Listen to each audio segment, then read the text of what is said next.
আজ হচ্ছে অক্ষয় তৃতীয়া। অক্ষয় তৃতীয়ার পুণ্য লগ্নে আমাদের বাড়িতে আজকে জগন্নাথের পুজো। তার জন্য সকাল সকাল ছাদে গিয়ে রক্তকরবী ফুলগুলো আমি তুলে ফেলছি। রক্তকরবী ফুলগুলো তুলে ফেলার পর এবার আমি পুজো ঘরে এসে আমার জগন্নাথের স্নানাভিষেকটা করিয়ে নেব।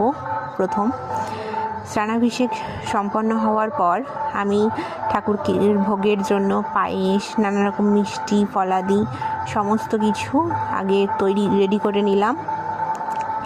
রেডি হয়ে যাবার পর আমি এবার পুজো শুরু হচ্ছে।